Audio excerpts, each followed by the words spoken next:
Hello and welcome to my channel where it's all about sewing, especially costuming, with an occasional interruption of my cats and some other pets. In this video I'm going to make a chemise for my upcoming Regency dress. The chemise was the common undergarment from the early Middle Ages until the 20th century, I would say.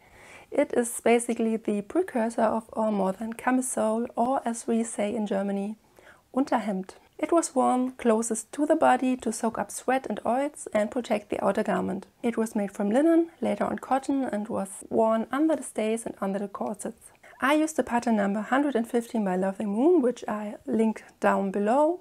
It includes patterns for stays and the chemise. The making of the stays will be covered in another video. So let's get started.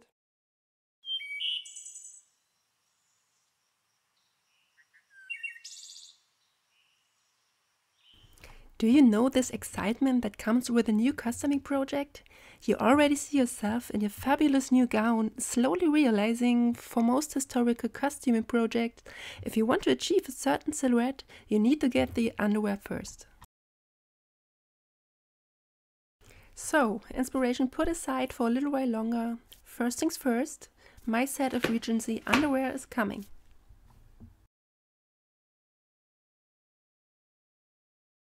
Ironing is one of the first things to do before cutting the fabric.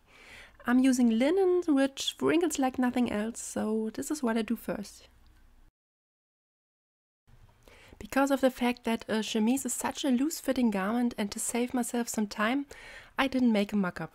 I have made several dresses using this concept of rectangles, squares and other simple geometrical shapes, so I dive right in.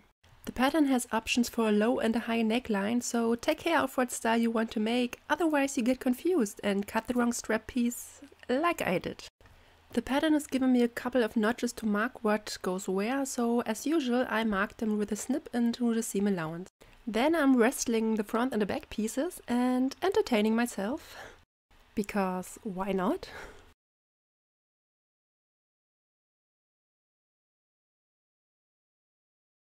On the front pieces are two lines which indicate again the lower and the higher neckline.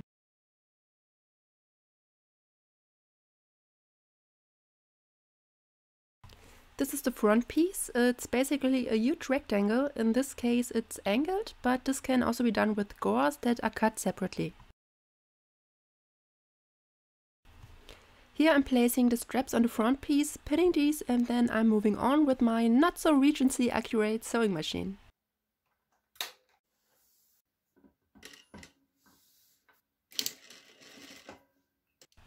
Of course, in the first seam the thread breaks, so rethreading it is and moving on.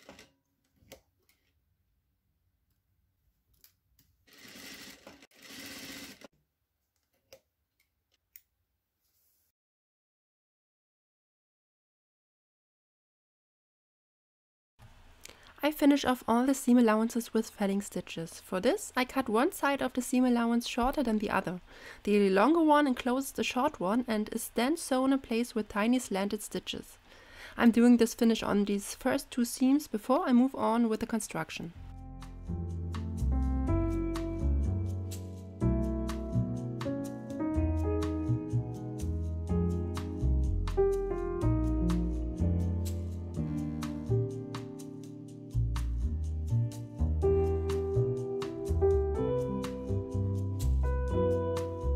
The next step is to attach the back piece to the straps. I'm doing the same as on the front piece, sewing the seams on my machine, trim the seam allowance and fell it down by hand.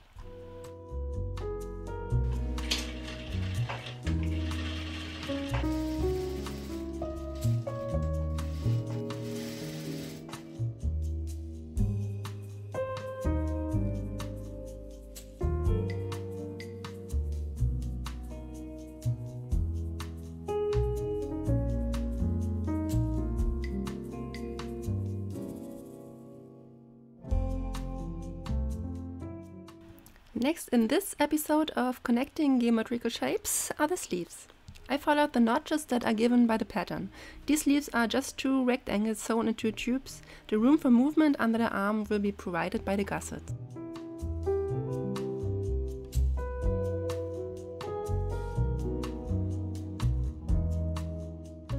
Now it starts looking like a garment. Yay! Let's add the gussets. These are little squares sewn in between the side seams and the underarm seam to provide room for movement. What I'm doing now is sew each side separately, starting with the sleeves. Make sure to mark the corners where the seam allowances meet. This is really helpful.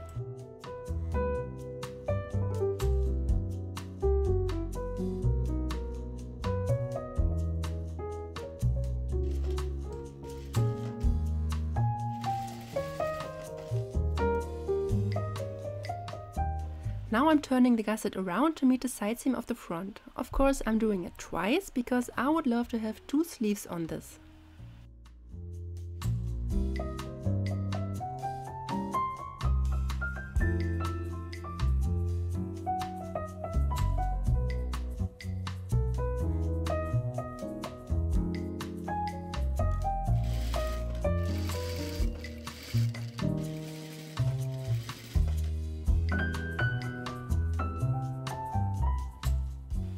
One half of the gusset is sewn and now I'm moving on with the next side. I'm pinning it to the sleeve again.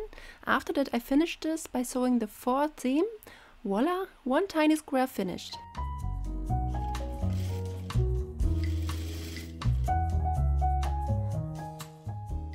After that I have to close what is left of the side seam.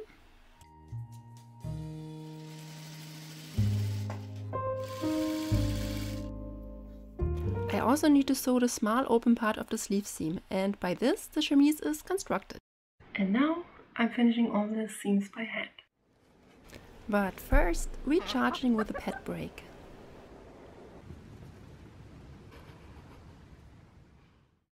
I'm finishing the inside of the chemise the same way I did with the strap seam allowances. Cutting down one seam allowance, wrap the second one around it and then using a felling stitch to sew it down. This is a little confusing on the gusset, so take your time there, making sure to cut the correct seam allowance short. I really like this finish. Accuracy aside, it just looks neat and is great fun to sew.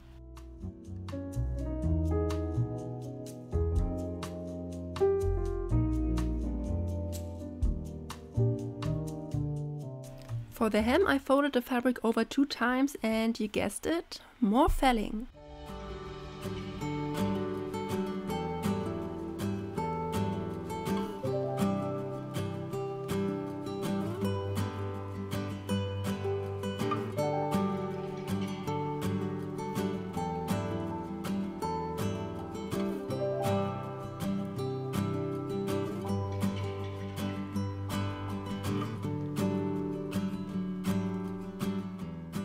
The last bit is the neckband, which forms a casing for a string.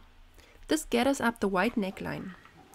I cut it on a straight grain to waste less fabric.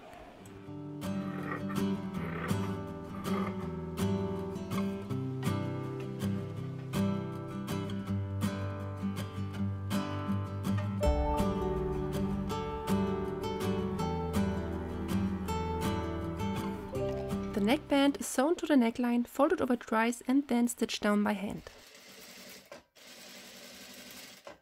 Of course, for this last seam the bobbin runs out. Haven't we all been there before? To make the holes for the eyelets I'm using an awl. This only pushes the fibers away instead of cutting them apart. This makes them more durable and prevents fraying out of the eyelets. Also, I had no matching thread, so bear with me, it's underwear, no one's gonna know. Except of you. Now I fold the neckband over and stitch it down.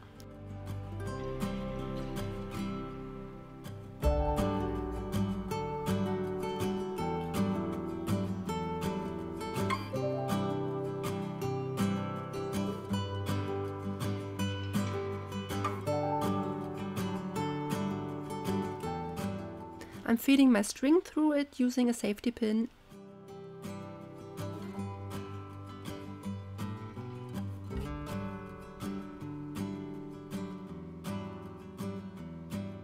By reaching the end of the casing, we are also reaching the end of the project.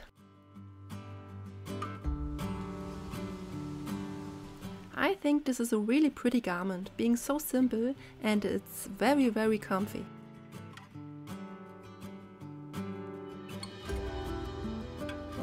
If you're interested in more videos, please like and subscribe.